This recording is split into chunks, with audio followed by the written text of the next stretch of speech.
तो कल हमने 8th चैप्टर के 15 सम तक किए थे। आज सम नंबर हमारा 16 है। ये स्टेटमेंट है 16 सम की। एक समतल ज़मीन पर खड़ी मीनार की छाया उस स्थिति में 40 मीटर अधिक लंबी हो जाती है, जबकि सूर्य का 49 कोण 60 से घटकर 30 डिग्री हो जाता है। मीनार की ऊंचाई ज्ञात कीजिए। इस सम के अंदर देखेंगे हम इसके अंदर क्या लिखा हुआ है, एक मीनार है। तो हम यहाँ पे एक मीनार बनाते हैं। मैंने ये मीनार बना ली। अब यहाँ से पहले जो एंगल था, जो इसके अंदर 60 से घटकर 30 हो जाता है, इसका मतलब पहले यहाँ पे 60 डिग्री का एंगल था, उन्नयन कोण 60 का मीनार से। अब 40 मीटर दूर, इससे 40 मीटर और आगे, इससे आगे 40 मीटर और आगे, मतलब यहाँ पे एंगल ये इसी स्थान पे घट के कितनी डिग्री हो जाता है, 60 से 30 डिग्री हो जाता है। अब देखो ये डिस्टेंस तो यहाँ से यहाँ तक तो मान लेते हैं x, और ये आगे ये होगी 40 मीटर है, इसमें लिखा हुआ है कि हाँ 40 मीटर। अब ये टोटल जो होगी यहाँ से यहाँ तक, ये होगी 40 प्लस x या x प्लस 40 मीटर, इतनी हो चुकी है जी। तो पहले कौन था, उन्होंने कौन था 60, अब 30 हो चुका है। अब हमने मीनार की ऊंचाई ज्ञात करनी है।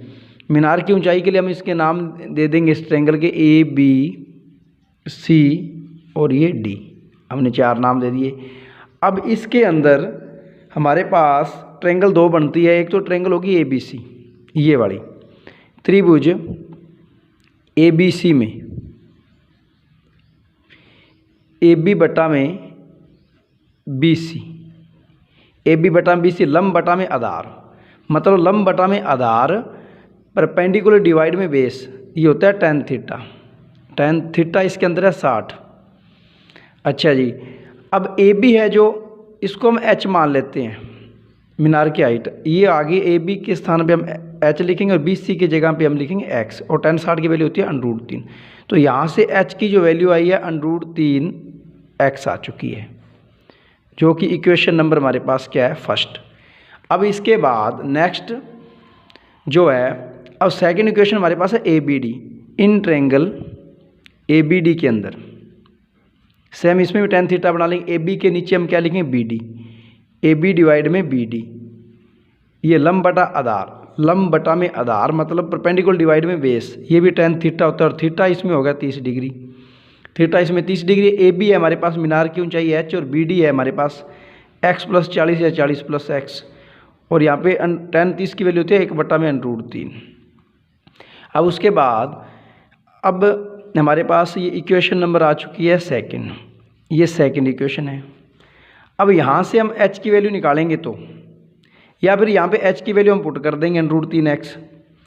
अगर h की वैल्यू यहाँ पे √3x पुट करते हैं, मतलब ये वाली जो वैल्यू है समीकरण 1 व 2 से, समीकरण 1 व 2 से इन दोनों को हम सॉल्व करते हैं, तो उससे हमें क्या प्राप्त होता है, h की वैल्यू √3x, यहाँ पे h है, वहाँ पे मैं √3x रख देता हूँ। √3x डिवाइड में क्या है, x प्लस 40, और यहाँ पे 1/√3। अब क्रॉस मल्टीप्लाई हो जाएगी, √3x की किससे मल्टीप्लाई होगी, √3 से, और 1 की होगी x प्लस 40 से। अब देखो √3 हो गया 3x, और यहाँ पे हमारे पास बचता है x प्लस 40, 3x, ये इधर आके -x हो जाएगा, वहाँ पे रहेगा 40, x यहाँ पे 2x रहेगा 3 में से 20, और x की वैल्यू हमारे पास 20 आ जाएगी, ये 10 आ जाएगी। x की वैल्यू कितनी आ गई हमारे पास, x की वैल्यू हमारे पास आ गई इसमें से 10, मैं यहाँ पे लिखता हूँ x की वैल्यू हमारे पास आ गई 10, क्योंकि 20 के नीचे 2 डिवाइड में ये 10, x आ गया 10 मीटर। अब हमारे पास ये वैल्यू आई है, वो x की वैल्यू हमारे पास ये 3x में से हमने h की वैल्यू √3x भरी यहाँ पे, तो 3x बन गया x प्लस 40, ये 2x एक्स की वैल्यू हमारे पास, हाँ ये 40 है यहाँ, सॉरी यहाँ पे 40 है भाई, 40 है तो एक्स की वैल्यू यहाँ पे 40 था, एक्स की वैल्यू 20 आएगी। एक्स हमारे पास 20 मीटर, एक्स है जो 20 मीटर। अब हमने फाइंड क्या करनी है, एक्स की वैल्यू तो हमारे, इसका मतलब ये 20 मीटर है, उसके बाद ये 40 मीटर है।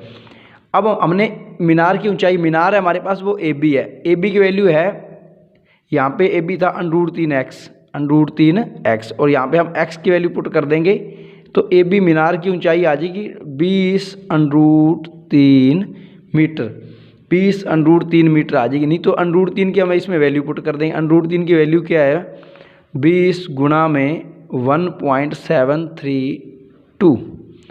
अब इसके अंदर इन दोनों की जब गुणा करेंगे, मल्टीप्लाई करेंगे, तो हमारे पास आंसर आएगा 34.64 मीटर, जो कि हमारा जो सम नंबर 16 है ये कंप्लीट हो चुका है, सम नंबर 16। उसके बाद हम इसके नेक्स्ट करेंगे हम सम नंबर 17। सम नंबर 17 के अंदर हम सम नंबर करेंगे 17 के अंदर हम क्या लिखा हुआ है, 17 में लिखा हुआ है समुद्र तल से 60 मीटर ऊंचे लाइट हाउस के शिखर से देखने पर दो समुद्री जहाज़ों के अवनमन कोण 30 डिग्री व 45 डिग्री है। यदि लाइट हाउस के एक ही और एक जहाज़ दूसरे जहाज़ के ठीक पीछे हो तो जहाज़ों के मध्य की दूरी ज्ञात कीजिए। सम नंबर 17 हम देखेंगे, इसके अंदर एक ये लाइट हाउस है समुद्र के किनारे, एक समुद्र में लाइट हाउस है, एक हम लाइट हाउस बनाते हैं। देखो इसकी जो हाइट है लाइट हाउस की ये है 60 मीटर, थोड़ा सीधा यहाँ पे करना था, ये 60 मीटर हो गया। इसकी जो हाइट होगी 60 मीटर उसने कहा है। अब दो जहाज आ रहे हैं इस लाइट हाउस की तरफ, जो कितने डिग्री पे है, 30 और 45 में। मैं ये 30 हो गया यहाँ पे और ये यहाँ पे हो गया ये 45, 30 और 45 डिग्री पे। यहाँ पे हम यहाँ से ऑब्जर्वेशन हो रही है 45 पे और 30 डिग्री पे, इसके साथ एक क्षैतिज। अब ये जो एंगल है हमारे पास ये 30 डिग्री, ये अल्टरनेट एंगल 30 हो गया।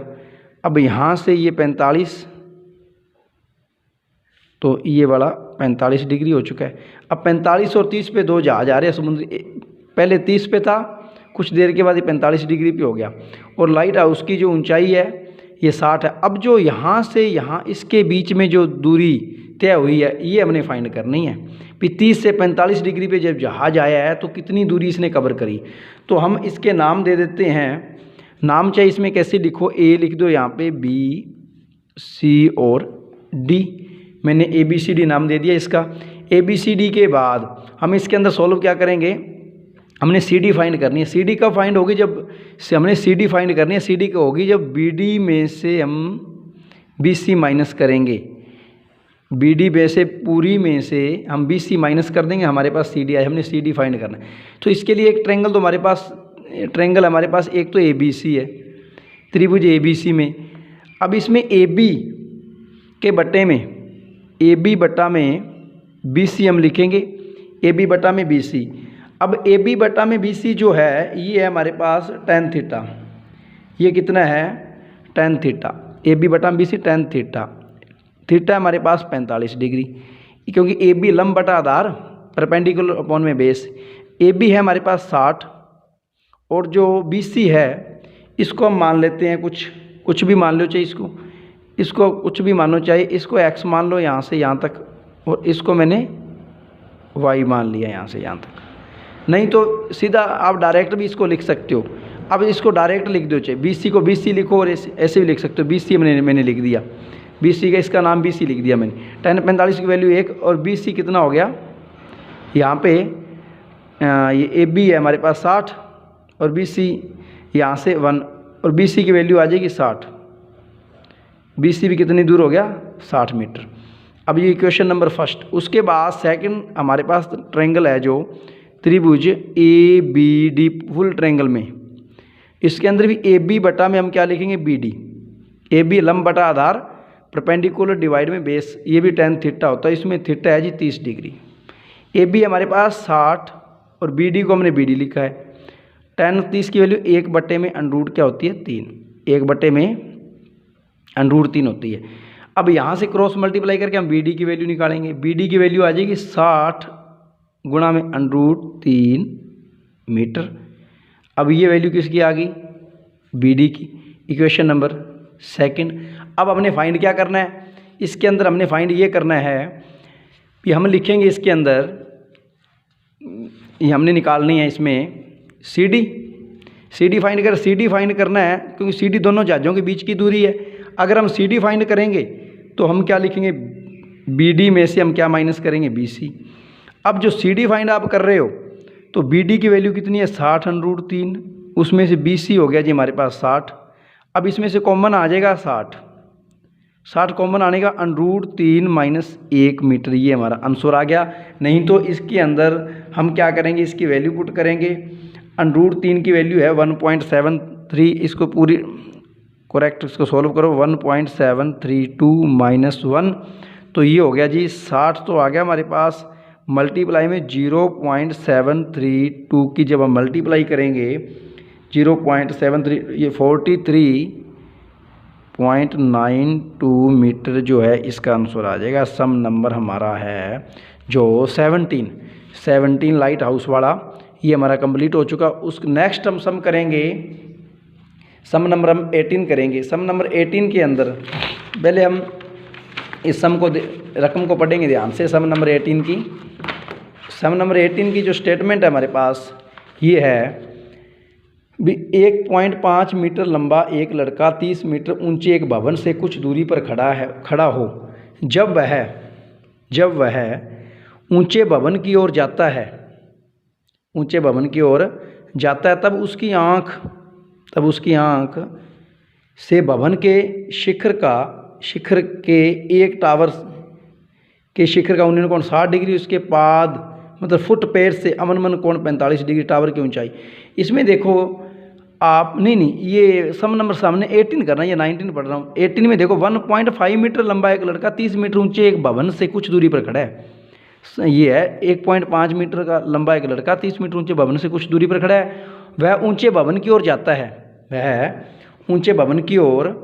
है, तब उसकी आँख से भवन के शिखर का उन्नयन कोण 30 से 60 हो जाता है, 30 से 60 डिग्री हो जाता है।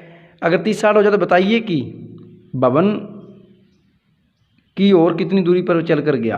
तो हम इसमें के अंदर देखेंगे 1.5, पहले तो हम 30 मीटर ऊंचा एक भवन है, 30 मीटर ऊंचा क्या है एक भवन। हम यहाँ पे भवन बनाते हैं, देखो इसको थोड़ा ध्यान से। 30 मीटर ऊंचा भवन, ये मान के चलते सारा 30 मीटर यहाँ से है, तो इसके अंदर 1.5 मीटर जो हाइट है वो लड़के की, हमने ये 1.5 मीटर इसमें हाइट काउंट कर ली। मान के चलो मैंने यहाँ तक ये लिख दिया, यहाँ पे 1.5, ये ऑब्जर्वेशन यहाँ से हो रही है, यहाँ से इसको माप रहे हैं। पहले इसके अंदर क्या था, ये हाइट इसकी इतनी होगी 30 मीटर। अब इससे जो हाइट लड़के और इनके बीच में जो अब हाइट बचती है वो है जी 28.5 मीटर। क्यों? क्योंकि टोटल कितना है 30 मीटर। अब 30 मीटर तो टोटल नहीं रही ये हाइट, अब इसके अंदर 1.5 का तो ये लड़का ही हो गया, 28.5 रहती है पीछे।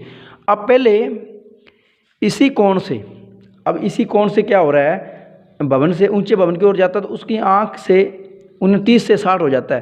पहले तो यहाँ पे था दूर वाला एंगल होगा 30 डिग्री, यहाँ पे 30 डिग्री था, कुछ दूर चल के वहाँ तक चलता है, यहाँ पे एंगल कितने डिग्री बनता है 60 डिग्री, एंगल हो गया हमारा 60 डिग्री, ये हो गया।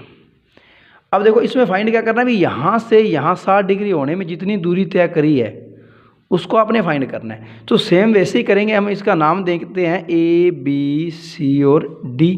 हमने इस ट्रायंगल का नाम दे दिया ABCD दे दिया स्ट्रक्चर को। अब इसके अंदर क्या है, अगर इसको कुछ आपने लेट करना है ठीक है, नहीं करना तो वैसे पड़ा रहने दो चाहिए इसको। अब हमारे पास दो ट्रायंगल है, एक तो ट्रायंगल है इन ट्रायंगल ABC के अंदर, ABC में ABC ट्रायंगल। अब इसके अंदर AB बटा में BC, AB बटा में BC। अब देखो 10 नहीं बनाते जा रहे हैं, इसमें 10 बनाने का मतलब ये है भी इसकी कुछ हद तक वैल्यू हमें याद रह जाएगी। अब जो हमारे पास जो AB बटा में BC लंब बटा आधार मतलब परपेंडिकुलर डिवाइड में बेस है, जो AB हमारे पास कितनी है 28.5 और BC है मतलब हमने फाइंड करनी है, और ये tan थीटा बनेगा, थीटा इसमें tan है, एंगल है जो 60 डिग्री। अब देखो AB हमारे पास है 28.5 और BC हम BC लिखेंगे tan 60 की वैल्यू भर देते हैं हम √3। तो यहाँ से हम VC की वैल्यू निकालेंगे, यहाँ नीचे क्रॉस मल्टीप्लाई कर लेंगे, मतलब √3 की मल्टीप्लाई BC के साथ हो जाएगी और 28.5 की मल्टीप्लाई 1 के साथ हो जाएगी। अब देखो यहाँ से हम BC की वैल्यू निकालेंगे 28.5 डिवाइड में √3। इसको रेशनलाइज करना है तो रेशनलाइज करो चाहे इसका। अब देखो अगर इसको हम रेशनलाइज कर देते हैं तो अगर यहाँ छोड़ तो देखो, और यहाँ छोड़ो, रेशनलाइज करना तो रेशनलाइज करो। मैंने इसको यहीं छोड़ देता हूँ, मान के चलो भी यही, इसी को मैं फर्स्ट इक्वेशन मान लेता हूँ। उसके बाद नेक्स्ट देखो हमारे पास दूसरी जो ट्रायंगल त्रिभुज है ABD, पूरी फुल ट्रायंगल ABD है हमारे पास, ये फुल में से ABD के अंदर क्या है, AB के नीचे मैं लिखूँगा BD, AB के नीचे ये भी tan थीटा इसमें 30 डिग्री है। अब देखो AB है जो वो 28.5 और BD कितना है, BD हमारे पास हमने फाइंड करना है, BD को हम BD लिख देते हैं। अब देखो इसके अंदर tan 30 की वैल्यू 1/√3। अब क्रॉस मल्टीप्लाई करके हम VD की वैल्यू निकालेंगे। BD की जो वैल्यू आई है वो है जी 28.5 √3 मीटर। ये इक्वेशन नंबर, इसको हम नाम दे देते हैं सेकंड। अब हमारे पास BC और BD की वैल्यू हमने फाइंड क्या करना, हमारा ध्यान मैंने ये होना चाहिए, फाइंड मतलब हमने CD फाइंड, यहाँ से यहाँ CD कब फाइंड होगा, जब हम BD में से क्या माइनस कर देंगे, BC। तो ये इक्वेशन बनेगी हमारी। CD कब आएगा, जब BD में से BC माइनस कर देंगे। तो अब हमारे पास जो BD है, अब हमने CD फाइंड करना है, CD निकालेंगे BD माइनस BC। अब BD की वैल्यू कितनी है 28.5 √3 माइनस में BD कितना है 28.5 डिवाइड में √3। अब इसको हम सॉल्व करेंगे, तो वैल्यू किसकी आ जाए, CD की। इसको सॉल्व कैसे करेंगे, इसके नीचे 1, हम इसका एलसीएम ले लेते हैं √3। अगर एलसीएम √3 हम लेंगे तो ये आ जाएगा भाई 28.5 इंटू में 3 आ जाएगा, यहाँ पे आ जाएगा 28.5। ये समझ आ गया होगा आपको। एलसीएम लेने के बाद इसको मैंने सॉल्व किया है। अब देखो इसके अंदर यहाँ छोटा सा रह गया बस, ये यहाँ पे हम फाइंड करेंगे, मैं यहाँ पे लिख देता हूँ इसको। अब जो रिजल्ट हमारे पास 28.5, इसमें से मैं कॉमन ले लेता हूँ। अगर 28.5 इसमें से मैं कॉमन लेता हूँ तो मेरे पास बना 3 - 1 बचेगा और नीचे हमारे पास √3 आएगा। तो ये आ गया जी 28.5, 3 में से 1 गए 2, नीचे √3 का मैं रेशनलाइज घर का परिमेयकरण कर देता हूँ। √3 ये हो गया जी 57, √3 डिवाइड में √3 की जब गुणा करेंगे ये 3 आ जाएगा, 3 से ये कट जाएगा 19 आ जाएगा। तो आंसर आ गया जी 19 √3 मीटर। ये हमारा जो सम नंबर था, ये सम नंबर कौन सा था, 18 सम नंबर, जो कि कंप्लीट हो चुका है, सम नंबर 18। इसके बाद सम नंबर हम करेंगे 19 सम से पहले हम इस मैथ में से इसकी स्टेटमेंट पढ़ लेते हैं। सबसे पहले देखो 19 सम के अंदर लिखा क्या हुआ है, 7 मीटर ऊंचे भवन के शिखर से एक टावर के शिखर का उन्नयन कोण 60 डिग्री है। इसके बाद मतलब फुट पैर से अवनमन कोण 45 डिग्री। टावर की ऊंचाई ज्ञात कीजिए। अब भवन और टावर में टावर की ऊंचाई ज़्यादा है, आमने सामने दोनों, तो 7 मीटर ऊंचा भवन है। तो देखो हम ऐसे करते हैं, मैं यहाँ पे बना देता हूँ एक, तो पहले मैंने टावर बना दिया, ये टावर आ गया बड़ा, और इसके सामने कुछ ये जो भवन आ गया, और भवन की जो लंबाई है, ये लंबा है 7 मीटर। अब पूरे हम टावर को मान लेते हैं, टावर की फुल हाइट को हम मान लेते हैं h। फुल हाइट को मैंने क्या मान लिया, h। और बिल्कुल इसकी सीध में यहाँ तक तो ये भी 7 हो गया, 7 मीटर, लेकिन पूरा कितना हो गया, h - 7 मीटर। ऊपर जो बचता है वो h - 7 मीटर होगा, यहाँ से ऊपर जो। अब देखो वो यहाँ पे लड़का रुका हुआ है, कोई भी उसको ऑब्जर्व कर रहे हैं हम यहाँ से। अगर यहाँ से ऑब्जर्व कर रहे हैं तो वो ऊपर की तरफ देखता है और नीचे की तरफ देखता है। ऊपर की तरफ या इसके शिखर को देखेगा टावर के, और नीचे की तरफ इसके फुट को, पैर को यहाँ जड़ों में देखेगा यहाँ पे। तो दोनों तरफ एंगल बन रहे हैं, ऊपर की तरफ उन्नयन कोण और नीचे की तरफ अवनमन कोण बन रहा है। अब इसके अंदर हम करेंगे कैसे, ऊपर की तरफ एंगल कितना बन रहा है, ऊपर की तरफ है 60 डिग्री, तो यहाँ से जो ये है 60 डिग्री एंगल बनेगा, ये रहा 60 डिग्री। अब जो नीचे की तरफ यहाँ से इसके पैर में यहाँ पे ये एंगल बनता कितना है, 60 के बाद इसमें कितने डिग्री एंगल लिखा हुआ है, 45 डिग्री। तो इसके साथ अवनमन कोण 45 डिग्री और यहाँ पे अल्टरनेट एंगल एकांतर कोण यहाँ पे लिखूँ 45 डिग्री। अब मेरे पास अब 2 ट्रायंगलें आ गई। अब आपने नाम देना अपनी मर्जी से। मैंने यहाँ पे ए बी मैंने सी लिख दिया, यहाँ पे डी लिख दिया और यहाँ पे मैंने ई लिख दिया। कोई मर्जी नाम दो, आपको सवाल समझ आना चाहिए, बात ये है। तो इनके अंदर अब हम ट्रायंगल कोई मर्जी सोल्व करो, चाहे मैं पहले ए बी सी सोल्व कर देता हूँ।